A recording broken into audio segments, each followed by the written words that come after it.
Hello guys, meron tayo ngayong malupitan deal kasi puno ang ating garahe at kailangan natin mag-release ng unit. Hindi makagalaw yung ating mga boys dito. So, bigyan ko kayo ng malupit na deal. Meron tayo ngayon Hyundai Accent 2019, favorite ng lahat, Matic.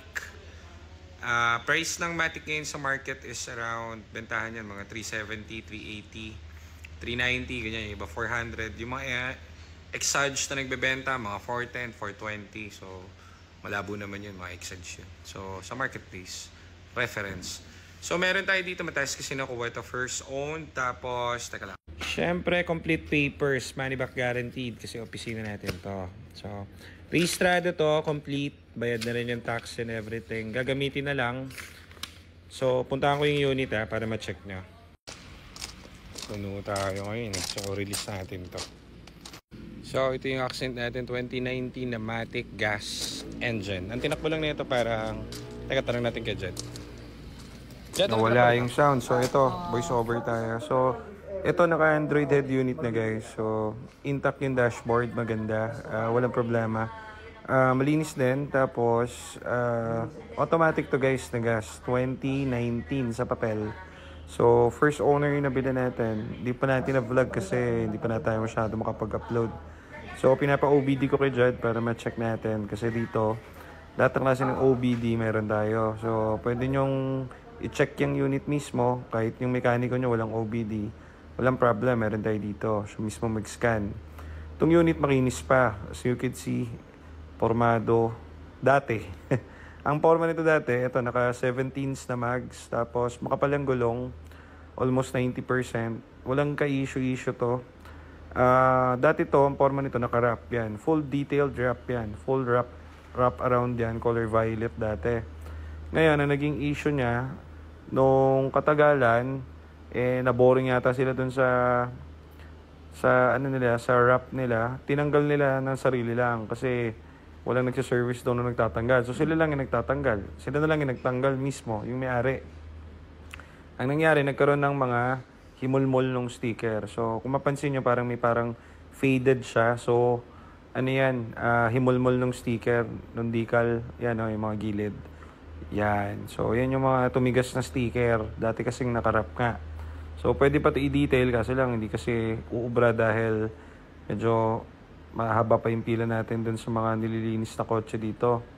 And hindi rin tayo makagalaw ngayon. So, yan. Makukuha pa sa detail yan. Wala naman siyang gas-gas. Ano lang to, residue ng sticker mismo. So ito, 17s na mags. Di ko sure ko anong mags yung kinabit niya rito. Di ko familiar dyan sa mags na yan. Pero, maporma naman din. Pwede na. So, meron ding spoiler yan. Tapos, ito na yung OBD scan na lumabas. Lahat yan naka-green. So, wala ka nang paproblemahin. So, kahit wala kang mekaniko, pero mas maganda, magdala ka pa rin ng mekaniko syempre. So, naka-green lahat. So, everything okay. Engine, transmission, all green. So, wala ka na intindihin. Okay.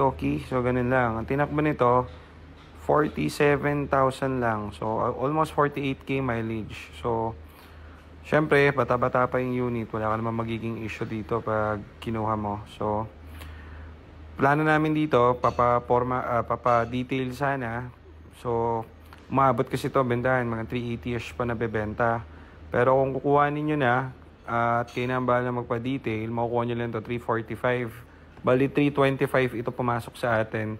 Siyempre, may mga overhead pa tayo. And siyempre, kailangan natin ng leeway to profit.